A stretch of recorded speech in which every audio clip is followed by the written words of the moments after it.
Bon, j'ai pas réagi à ce qui s'est passé à Amsterdam la semaine dernière parce que j'ai fait des semaines, enfin, j'ai fait des journées de 11-12 heures. La semaine dernière au taf, ça a été un cauchemar. Enfin bref, je suis pas là pour parler de mon travail. Mais donc, ouais, je n'ai pas réagi à ce qui s'est passé à Amsterdam où, effectivement, enfin là, ça sera deux podcasts en un, on va dire. Les deux sont plutôt connectés d'ailleurs. Deux thématiques, en tout cas, deux podcasts non, mais deux thématiques, oui. C'est ce qui s'est passé à Amsterdam, oui, c'était une chasse aux juifs. Après que les camarades aient pris le temps de, comment dirais-je, de critiquer le cadrage médiatique de l'affaire, faisant passer les supporters du Maccabi Tel Aviv comme des pauvres Israéliens innocents et gentils, à un moment donné, non, ils ne sont pas ça, clairement, voilà. Ou du moins, une partie des supporters de Maccabi Tel Aviv ne sont clairement pas ça, voire même ils sont connus pour être des hooligans particulièrement détestables et d'extrême droite, hein. On va clairement dire les termes, apologie, voilà, on va dire du génocide, etc., etc. Oui, je dis le mot génocide, mais là, je suis en train de faire du foreshadowing, comme on dit dans le métier. Et donc, par rapport à ça, donc ouais, bon, si vous voulez, moi, de prime abord, tabasser cette bande de racistes, moi, de prime abord, je suis chaud pour le projet. Voilà, moi, je suis chaud pour le projet. Enfin, moi, dans l'absolu, ça m'offusque pas, voire même, ça pourrait m'aider à dormir, en fait, tu vois, tabasser ces bandes de fumier. Mais sauf que ça, c'est en théorie. Ça, j'ai envie de dire, quelque part, c'est en théorie. Parce que ce qu'on a vu à Amsterdam, ce ne sont pas des gens qui ont crié ACAB ou des slogans antifascistes, etc., etc. Non, ce qu'on a vu, en tout cas, une quantité non négligeable de vidéos, on a vu. Après, je sais pas, est-ce que je vais les mettre en montage final? Enfin bref, je mettrai, au pire, je mettrai le tweet de Nopa Saran, c'est ce que je pense que ce que je vais faire, qui lui a relayé les vidéos, etc., etc. Source dans la description. Ce qu'on a vu concrètement, ça a été une chasse aux juifs. Voilà, avec des gens qui ont supplié de ne pas être frappés ou d'être passés à tabac en montrant leur passeport.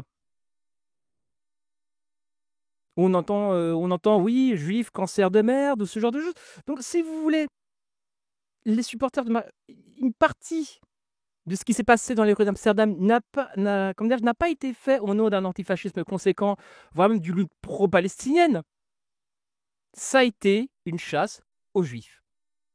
Et voir notamment PDH, notamment Sabrina Waz, qui s'est exclaffé quand elle a lu le communiqué de Golem, dans le sens, oui, Golem a parlé de chasse aux juifs. Mon Dieu, ce lève de BIH, un jour j'en parlerai, mais pour l'instant, j'ai d'autres trucs à faire, parce que c'est compliqué, et j'invite aussi les camarades à peut-être un peu plus ouvrir leur gueule sur PDH aussi. Enfin, sur Twitter, ça ouvre sa gueule, ça, il n'y a pas de problème, voilà, il y a de l'opposition, on va dire. Mais surtout ce qu'a tweeté Sabrina Waz juste après, on va en reparler. Et j'aimerais peut-être un peu plus sur YouTube, encore une fois, bouteille à la mer. Voilà, posez un peu vos balls sur la table. Arrêtez de faire comme si vous ne voyez pas, s'il vous plaît. Voilà, c'est tout simplement, chacun se sentira visé et ça sera totalement normal. Donc tout ça pour dire que PDH aussi par rapport à ça avait fait justement, je crois que l'émission a été animée par Sabrina Waz, et effectivement c'était esclaffé, on va dire, de ah ah parce que le mot chasse aux juifs a été repris par effectivement on va dire les structures de pouvoir, on va dire les structures de domination. Effectivement, on pourrait s'en interroger, mais les faits qui disent clairement, en tout cas les vidéos semblent montrer qu'au-delà du fait que ça soit un narratif totalement biaisé à présenter les supporters de Maccabi Tel Aviv comme étant des gentils Israéliens innocents, tout ça, non, indépendamment de ça, ce cadrage médiatique qui a été critiqué et qui devait être critiqué et qui a été fait de manière plutôt propre. Je salue les camarades qui ont fait ça. Cependant, s'exclaffer comme l'a fait Sabrina Waz sur le rare et Golem reprend le cadrage médiatique du pouvoir colon blanc et de mes couilles sur la table et de mes couilles sur ton front. Eh ben oui, si à un moment donné, au-delà du fait que ça soit un élément de langage ou je sais pas, des mots, voilà, on va dire des mots repris par le pouvoir, peut-être qu'ils sont un peu vrais aussi. Au-delà de qui les reprend, est-ce que la véracité, que disent les faits? Et les faits disent qu'à un moment donné, il y a peut-être une interprétation, on va dire, comment dirais-je, raisonnable, qui s'est bel et bien passée, une chasse aux juifs à Amsterdam. Et je voudrais aussi, je voudrais un petit, comment dirais-je, comment je pourrais dire ça? Et donc là, on est dans les gens qui soutiennent Parole d'honneur, etc., etc. Là, vous avez une illustration concrète de de ce qui peut arriver aux camarades juifs, d'ailleurs aux même, enfin là, aux juifs en général en France, si jamais PDH a de quelconques responsabilités de pouvoir ou d'autorité. Voilà, là, je pense que vous en avez clairement l'illustration. Il se passe objectivement des dingueries dans les rues d'Amsterdam, en tout cas qui mériteraient peut-être de nuancer le propos sur Maccabi Tel Aviv, oui, il fallait leur défoncer la gueule, ce que je suis totalement d'accord. Mais après, présenter ce qui s'est passé à Amsterdam de manière unilatérale et à 100% comme étant voilà, de l'antifascisme. Qu'est-ce qu'avaient dit ces gens de Tzedek de l'autodéfense populaire. Non, l'autodéfense populaire, ce n'est pas ça. C'est. Non. J'ai à peu près lu sur l'Espagne, machin, j'ai lu quelques trucs, et c'était très loin de ressembler à ça. Après, je suis pas contre les débordements, il y en a toujours fatalement, il y a fatalement des débordements. Mais là, il y a un tel, il y en a quand même pas mal. En tout cas, se poser la question de, c'est peut-être un peu flippant, ne semble pas totalement idiote non plus. Donc, toutes ces structures comme PDH et Tzedek qui relativisent le truc en mode oui, c'est bon, c'est de l'autodéfense populaire, on a fait barrage au fascisme, c'est au mieux mensonger. Et je dis bien au mieux.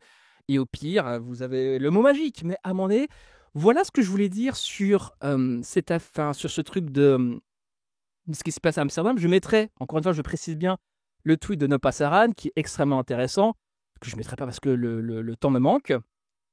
Et aussi, donc on va reparler aussi, là, on rentre dans la deuxième partie du podcast. Sabrina Waz a tweeté ceci. Voilà, je peux pas mieux dire. Alors, pour ceux qui... Attendez. Parce que je vais rajouter ça en post-production. Attendez, je vais regarder ce qu'elle a marqué dans le détail. Je mettrai aussi la source du tweet de Sabrina Was si elle l'a pas supprimé depuis, mais de toute manière, je vais la rajouter en post-production. Alors, voyons voir. Je vous le dis, il faut avoir un sacré courage pour faire ça. C'est en relayant à la QRT un compte Twitter. On va en reparler après. Bravo à ce qui dit concrètement, qui montre une photo d'un drapeau palestinien à Auschwitz, Israël commet un génocide, in Gaza, etc., etc. Disant ce tweet, bravo à ce jeune homme qui a envoyé depuis le camp de concentration d'Auschwitz. C'est pas exactement, enfin, c'est pas que ça d'ailleurs, mais enfin bref, un message d'admiration au monde entier par rapport au génocide israélien à Gaza. Alors, comment dire, je vais essayer de pas m'énerver. Moi, je peux concevoir qu'on utilise toutes les provocations nécessaires pour parler d'une lutte. Je conçois dans l'absolu. Mais après, venant de gens qui, comment dirais-je, s'inscrivent dans une sphère qui, disons, dit en substance que on en a marre de la Shoah, les Juifs, ils en font peut-être un peu trop avec ça, et que c'était thématique de, comment dirais-je, on en a marre du récit shoatique, etc., etc. C'est clairement écrit dans les livres de quand ça peut, de Doria Bouteja, Les Blancs, les Juifs et nous, où je crois c'est en parlant d'un cousin du bled, d'un truc dans le genre. Voilà. Il y a un passage dans le livre où elle parle, je crois que son cousin ou un membre de sa famille ou une connaissance qu'elle a au bled. Que je crois que le terme cite positivement le fait qu'ils ne connaissent pas Adolf Hitler. Voilà. Voilà. Et que Hitler n'est pas dans son monde, dans sa vision du monde, etc. Enfin, ce genre de choses. Donc, ça vient un petit peu dire en substance, oui, les juifs, enfin, je fais le Google. Voilà, il y a les queers Babtou Translate BDH, et puis il y a moi qui fais l'autre traduction, on va dire. Voilà, on va dire ça comme ça.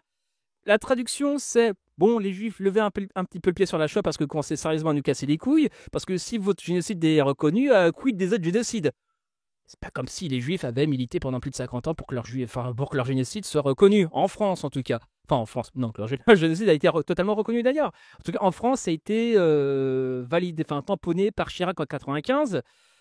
Mais voilà, mais entre 1945 et 95, il s'est passé 50 ans, tu vois ce que je veux dire. Donc à un moment donné, peut-être qu'il y a eu des luttes, je ne sais pas, parce qu'il y a toujours ce narratif dégueulasse véhiculé par Oria Bouteja et Parole d'honneur, qui dit en substance, oui, en gros, les Français, les Blancs, l'Occident, en fait, par la culpabilité, ont cédé des droits aux Juifs. Parce que, comme vous le savez, chers amis, ce genre de bail, c'est un peu comme le patronat qui offre des vacances aux salariés, les congés payés. Tout le monde sait, c'est dû à la culpabilité du patronat, en fait. Ils ont donné les congés payés aux salariés, voilà, aux ouvriers. Voilà. Tout le monde sait, quand dirais-je, que dans l'histoire des luttes sociales, on a arraché des trucs par l'effet magique de la culpabilité, si tu vois ce que je veux dire. Bien évidemment. Bien évidemment. C'est pas comme s'il y avait eu un récit historiographique du glaive et du bouclier qui disait que Pétain défendait les Juifs de France, que Robert Paxson a littéralement explosé au début des années 70. Non, non, bah non. Non, non, non, c'est l'État, la culpabilité. Ce n'est pas comme si le monde occidental n'avait à peu près rien à foutre de la Shoah. Parce que quand le gouvernement israélien a dit concrètement, ouais les mecs, je sais où se cache Eichmann, ce connard est en Argentine, venez les gars, on le pêchons, on lui fait sa race, on lui offre un procès 4 étoiles. Et les gens, à peu près les nations occidentales, tellement étaient, comment dirais-je, étouffés par la culpabilité. Toutes les nations occidentales blanches ont dit, frère, on s'en bat les couilles. Voilà, et c'est ce qui fait que le Mossad a dû capturer Eichmann, l'exfiltrer de manière totalement illégale pour le juger en Israël. Bien évidemment, tout ça, c'est grâce à la culpabilité blanche, en fait. Bien évidemment, la culpabilité du patron qui offre des congés payés à ses salariés. Parce que vous êtes de gauche et vous savez que la culpabilité joue un rôle important et voire même ça remplace la lutte des classes. Bien évidemment. Donc, voir cette bande de connards, flex sur cette image, alors qu'ils nous cassent abondamment les couilles, tout au long, ils nient l'antisémitisme dans les termes, en fait. Ils sont incapables de penser l'antisémitisme sans y accoler le mot instrumentalisation, en disant que oui, l'antisémitisme est instrumentalisé, la Shoah est instrumentalisée. Et là, qu'est-ce qu'ils font? Ils instrumentalisent la Shoah. La cohérence va clairement se faire foutre. Donc, à un moment donné, et bien encore une fois, je peux comprendre dans l'absolu que pour la lutte, pour le bien voilà, de la cause palestinienne, on s'assoit un petit peu sur la cohérence idéologique et politique au nom de la lutte, si tu veux, au nom de l'objectif final. Sauf que Sabrina Waz, ce qui est là la masterclass ultime, c'est qu'elle a relayé un compte soralien. Ah, désolé de vous le dire, les frères, hein, je suis désolé de vous le dire. Je mettrai les tweets, encore une fois, je mettrai des sources dans la description, mais voilà. Camilla a reposté, voilà, la France et aujourd'hui la putain d'Israël, nous sommes la colonie israélienne, Alain Soral, bien évidemment. Oh, là aussi du Papacito, voilà, pourquoi pas. Je cite le tweet, Papacito nous fait une petite comparaison sympa entre les Marocains avec Bilal Hassani et les Algériens avec Ahmed Khelif, je ne sais pas qui c'est, par rapport au piège qui leur a été tendu sur l'acceptation de la LGBT.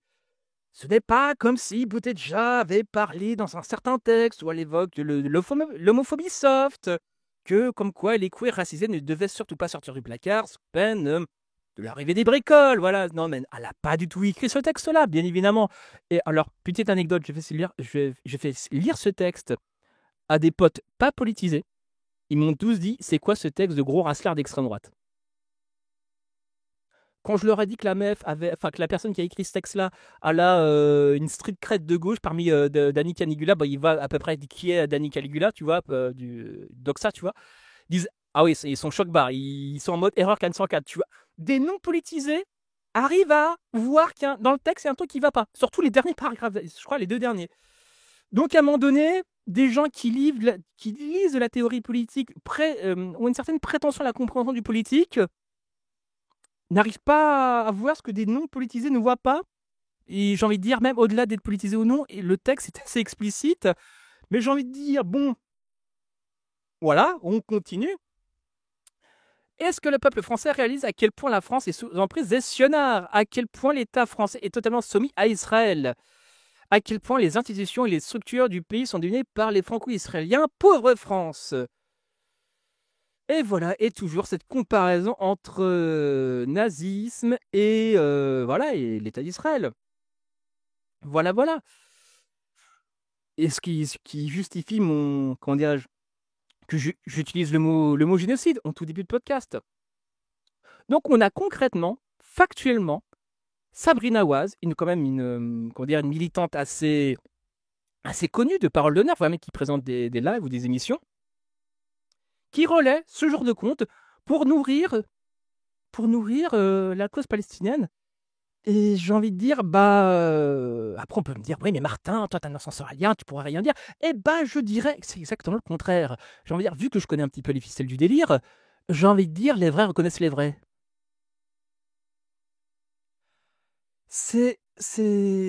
Quand je dis que ces gens-là sont des soraliens, ce n'est pas une vision de l'esprit. Sabrina Waz vient de me donner raison. En relayant, justement, un conte hautement merdique, hautement faf. Mais vu que ce compte part, comment dirais-je, une horloge donnant moi minimum 2 fois une heure juste par jour, une horloge cassée, j'entends, effectivement, là, sur ce truc-là, oui, il y a des intérêts convergent. Et j'ai envie de dire, venant d'une sphère où Moufette a tweeté il y a plus d'un an, je mettrai aussi, malheureusement, j'ai envie de dire, malheureusement, il y a encore les seules traces de ça sont sur la chaîne de Psyodélique, donc je mettrai malgré tout le lien dans la description. Mais fait important, fait quand même qui mérite d'être mentionné, Psyodélique n'a pas besoin de mentir. Psyodélique, dans cette vidéo, se contente de lire les tweets de Moufette, et pour que Psyodélique ne ressente pas le besoin de rajouter des propos racistes, ça vous donne déjà un niveau de craquage de Moufette, où Moufette dit explicitement, pour résoudre le conflit israélo-palestinien, qu'il faut déporter les juifs. Bon, je laisse aux gens de s'imprégner de ça, mettre le mot déporter les juifs dans la même phrase, qu'on se dit d'être de gauche, je laisse la chose infuser. C'est pour vous, c'est ok, vous faites partie du problème. Et aussi, donc, je rajouterai aussi dans la description mon podcast quand j'avais montré qu'Ouria Boutedja s'était affiché avec un négationniste en Belgique, il y a moins d'un an. Donc, on va récapituler.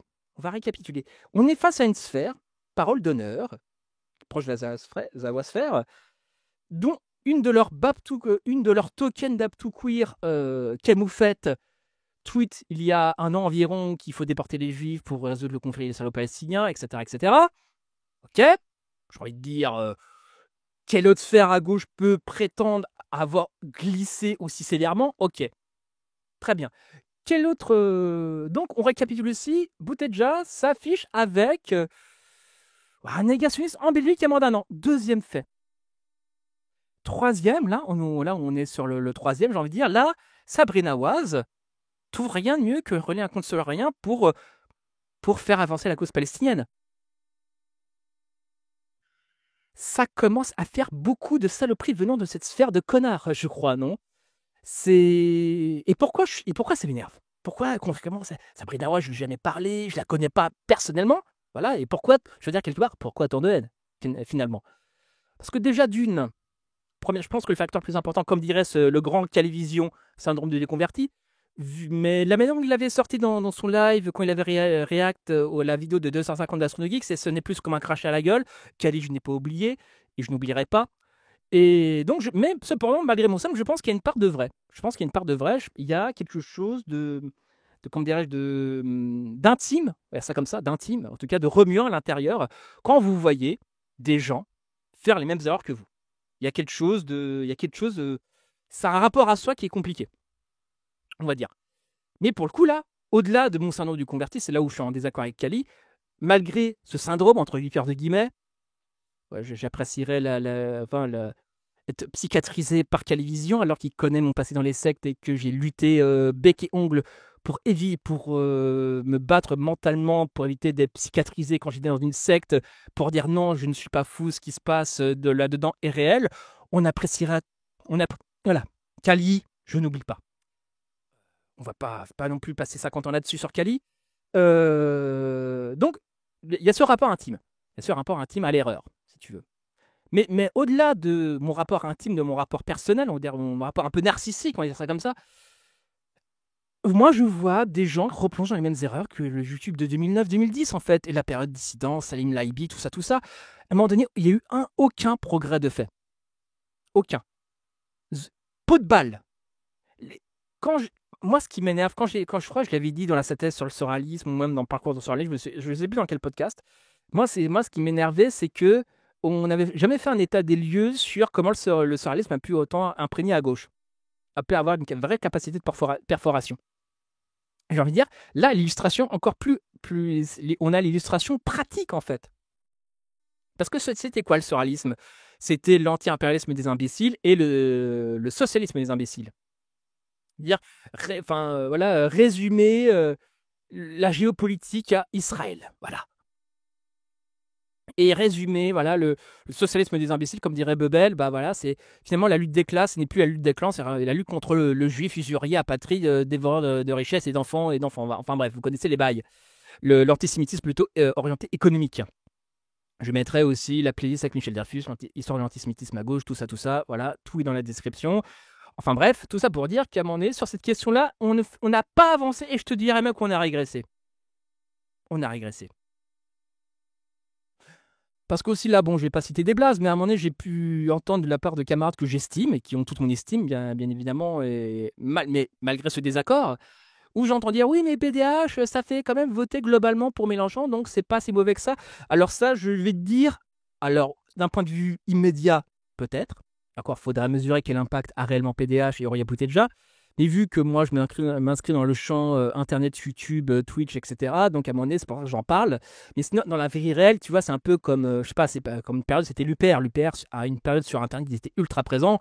Finalement, aux élections, ils ont fait prout. Voilà, c'est moins de 1%, je veux dire, anecdotique. Donc, ça me fait un peu relativiser le truc. Mais malgré tout, la réflexion était intéressante, dans le sens où on considérait que oui, voilà, Boutelja fait voter les racisés à gauche, machin. Donc, finalement...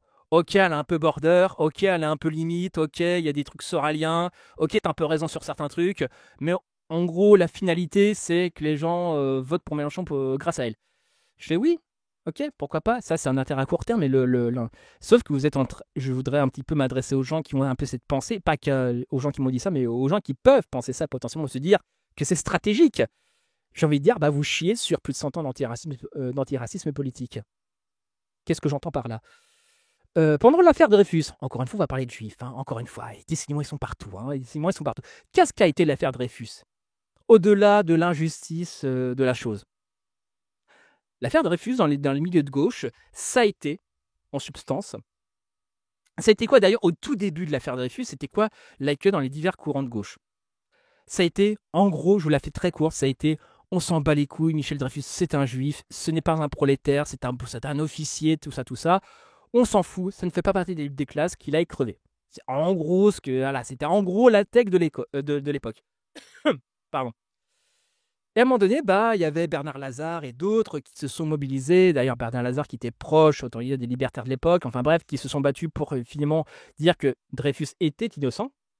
Et c'est là en fait où l'innocence de Dreyfus a été enfin, après de multiples rebondissements, a été admise. L'innocence a été admise. Ça a été la naissance de l'antiracisme politique. Parce que en France, la gauche était mobilisée pour autre chose que des ouvriers. C'était mobilisé pour autre chose que la lutte des classes. La gauche française s'était mobilisée pour combattre une injustice qui n'était pas une injustice purement économique. Après, les gens qui ont envie d'expliquer plus en détail le bail, il y a l'espace commentaire qui est à vous, je l'avais en version très très courte. Et donc, par rapport à ça, on a admis, parce qu'il y a eu tout un discours à l'époque, tout un débat dans les divers courants de la gauche de l'époque, savoir, oui, mais finalement, mais à travers la détestation du juif, en fait, ça fait que les gens sont contre le capitalisme. Voilà, c'est à peu près ça, le fameux, voilà, citation de Bebel, le socialisme des imbéciles. Résumer le côté néfaste du capitalisme dans la figure du juif. Effectivement, il y a eu un vrai débat à l'époque pour dire que finalement, ça fait le jeu de la lutte des classes, ça fait le jeu du socialisme. Donc, à un moment donné, on s'en fout. Sauf qu'avec l'affaire Dreyfus, en fait, ce truc-là, on a dit non. Cet affect réactionnaire, raciste, c'est un poison pour les luttes sociales. Tout comme Sabrina Waz, à travers la lutte pro-palestinienne et anti-impérialiste, dissémine des éléments de soralisme dans les luttes qui sont censées être de gauche. Donc à un moment donné, est-ce qu'il ne serait pas de bon ton et de bonne loi de cancel toute cette bande d'amateurs, en fait? Et j'ose le dire, pour moi, PDH et leurs militants, je suis désolé de le dire, mais à un moment donné, pour moi, ce sont des racistes qui sont nés du mauvais côté du processus de racisation. Je suis désolé de vous le dire à un moment donné. Non, mais à un moment donné, je sais que ce que je dis est violent, mais à un moment si vous voyez tout ça, enfin, s'associer avec un négationniste, euh, dire qu'il faut déporter les juifs, machin, etc., et que vous validez que finalement que le tweet de Sabrina Waz en relayant un compte soralien et en même temps instrumentalise Auschwitz, etc., alors qu'eux-mêmes sont censés lutter contre l'instrumentalisation du bail, à un moment donné, si ces incohérences, déjà d'une, et de deuxièmement, ces saloperies, parce que relayer un compte qui fait l'apologie de Soral en 2024, oui, c'est une saloperie, à un moment donné, il faut dire les termes. Si pour vous tout ça, c'est OK, vous faites partie du problème. Vous faites clairement partie du problème. Et si vous regardez ce qui s'est passé à Amsterdam, si vous voyez les vidéos, enfin les vidéos qu'il y a sous le thread de No Passaran, et que vous êtes capable de me dire non, c'est l'autodéfense populaire, je vous le dis, vous êtes le problème. Frontalement, il n'y a même pas de discussion possible. Le cancel, pour moi, par rapport à ça, il doit être fait. Et j'ai envie de dire, quelque part, il n'y a pas que moi qui est en train de le voir.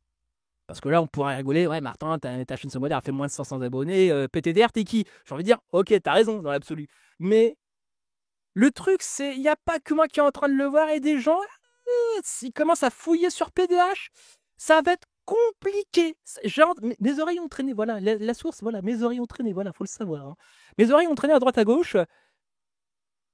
Vu que PDH a une tendance à ouvrir un petit peu trop sa grande gueule à tort et à travers, surtout à tort, à un moment donné, des gens un peu à cran, qui ont une vraie street cred et qui ont une vraie force de frappe vont s'intéresser à vous.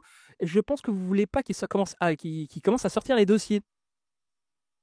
Voilà, c'est comme je l'ai dit dans l'autre podcast. Si moi, modeste connard, voilà, podcasteur, moi 500 abonnés, j'ai réussi à avoir, comment dire, j'ai identifié que voilà que Boutedja avait traîné avec un négationniste en Belgique. Vous doutez bien que d'autres, avec d'autres capacités de déterrer la merde, vont déterrer peut-être des dossiers peut-être beaucoup plus vénères. Voilà, je suis en train de teaser tout ça, tout simplement. Mais à un moment donné, il y a tout ça qui se prend au jeu. Le laisser tomber parole d'honneur. Je vous le dis frontalement, laissez pas tomber parole d'honneur. Daniel Raz, après, vous faites ce que vous voulez, mais à un moment donné, si pour vous la justice sociale vous tient un minimum à cœur, c'est à un moment donné, vous allez finir par un peu laisser tomber ces amateurs, en fait, et ces racistes, hein, on peut dire les termes. Et comment dirais-je, parce qu'en fait, c'est peut-être le dernier point aussi que je voulais dire sur mon énervement. Pourquoi aussi je suis aussi énervé aussi, par rapport au surréalisme, machin, tout ça, tout ça. Peut-être un point de vue peut-être beaucoup plus pragmatique, beaucoup plus immédiat. Sérieux, on n'a pas le temps pour ces conneries. Sérieux, ces gens-là nous font perdre du temps. C'est comme si on avait une espèce de nécessité, je sais pas, je vais pas dire à sauver le monde parce que ça fait un peu messianique de dire ça, mais comment dirais-je, Trump vient de se faire élire, voilà, il sera le prochain président des États-Unis. On a besoin d'un camp de gauche avec un minimum, avec le couteau entre les dents, prêt à en découdre. Et on n'a pas besoin de soraliens mentaux derrière notre dos, prêts à dire à toutes les dingueries du monde, en fait. On n'a pas besoin de ces gens-là, en fait. Je préfère être 10, mais 10 motivés et 10, on sait à peu près où on va, que 150 personnes, dont plus de 100 sont des gros traîtres, en fait. Ces gens-là sont des traîtres. Je veux dire, ces gens-là ne militent que pour leur gueule, en fait. Et pour leur gueule, le bien commun, ça leur parle pas. Oui, effectivement, eux, ils militent contre le racisme en France. Je veux dire, sur ce point-là, c'est incritiquable. Il y a du racisme en France, surtout de l'islamophobie, on va dire. Mais il y a d'autres formes de racisme, comme la négrophobie, etc., etc. Mais à un moment donné, ils militent, entre guillemets, juste pour ça, ce qui déjà en soi qui est pas mal. Mais au-delà de militer que pour ça, ils éprouvent le besoin d'écraser les autres luttes en mode pour sauver Abdelkader. Pour eux, ça ne pose strictement aucun problème de mettre Shlomo sous le bus, en fait. C'est ça la vision de l'antiracisme, en fait. C'est pour vous, c'est ok, mais on n'a rien à se dire, en fait, les frères. Non, on n'a rien à se dire. C'est comment dirais-je, donc voilà, c'est ça, moi, qui me pose un grave problème. Qu'est-ce que je voulais dire d'autre? Il y avait le négationnisme, il y avait même Raz. Voilà, la vidéo que j'ai faite sur le truc pro-palestinien first, React, etc., que je mettrai dans la description aussi. Même Raz, le token Baptou queer, entre guillemets, de PDH, il dit ouais, mais je comprends pas. Ouais, les militants qui avant étaient intersectionnels, maintenant ils sont devenus pro-palestiniens débiles. Genre nous dire ouais, vous faites chier avec vos délires d'LGBT. Voilà ce que produit concrètement les discours de parole d'honneur. Voilà, à un moment donné, faut arrêter les conneries. C'est la Palestine est un terrain militant voilà, qui est là, qui doit être bataillé pour qu'on reconnaisse ce qui se passe en Palestine. Pour moi, ça, c'est indiscutable. Mais il y a quand même une sérieuse. Même Danny Ras disent que la cause palestinienne, qu'on dirais-je, aux États-Unis, est remplie par les anti-vax, des gens chelous et des conspis. Ok, en France, on a Boutelja. Ouais, super. On n'a rien de mieux. Sans déconner, c'est tout ce qu'on a. Les Avengers de la loose de PDH, et c'est tout ce qu'on a. Sabrina Was qui tweet comment dire, des comptes soraliens pour dire haha, faut lutter contre haha, le sionisme. Non, mais sans déconner, l'équipe de bras cassés, c'est tout ce que vous avez. Vous avez rien de mieux. Vous avez ce demande de bouffon. Putain, mais sans déconner, je veux dire, mais c'est à cause de ça. Enfin, c'est à cause de ça que je suis plus. Moi, j'aimerais être tranquille avec la cause palestinienne. J'aimerais voir un drapeau palestinien dire ouais, c'est bon, oh, chaque les camarades, ok, c'est sûr, etc. Bon, déjà, même avec des drapeaux anarchistes, je serais plus ou moins prudent, déjà de base, mais avec des drapeaux fusils et marteaux. Mais quand je vois un militant pro-palestinien, je me dis putain, à quel moment il va me sortir une dinguerie. Une dinguerie raciste et antisémite. Et à chaque fois, 8 à 9 fois sur 10, évidemment, il y a des exceptions, bien évidemment. Je veux dire, quelque part, heureusement, quelque part, faut tenir l'espoir avec cette exception. Mais bordel, les militants pro-palestiniens que je peux voir, mais putain de merde, mais vous êtes fous en fait. Vous êtes tarés. Moi, je pose la question, c'est quoi la différence entre vous et Soral en fait? C'est quoi la différence? Alors oui, vous maîtrisez le jargon gauchiste peut-être un peu mieux. Enfin, j'ai envie de dire, vu le truc de Soral, j'ai envie de dire, pas grand mérite, mais ouais, ok. Mais sinon, sur le fond, vous avez les mêmes obsessions, la même rhétorique. Moi, je ne vois pas la différence en fait. Honnêtement. Je me demande pourquoi voilà, Wissam s'est barré de la dissidence. Moi, je ne vois pas la différence, en fait. Les mêmes obsessions, la même dégueulasserie. Moi, je suis obligé de vous le dire. Moi, c'est quand je vois un militant, une militante pro-palestinien, je reste sur mes gardes, mais encore plus que d'habitude, en fait. J'ai toujours peur que la personne ne sorte une dinguerie. Et à chaque fois, 8 à 9 fois, ça ne manque pas. Après, c'est une expérience personnelle. Après, je sais pas. Après, je condamne pas le militantisme pro-palestinien par nature. C'est ce qui se passe, putain, frère. Faut se mobiliser. J'ai jamais fustigé les gens qui se mobilisaient sur ce truc-là et voire même sur d'autres luttes aussi, tu vois. Mais à un moment donné, je suis obligé de vous le dire, je n'ai aucune confiance en vous.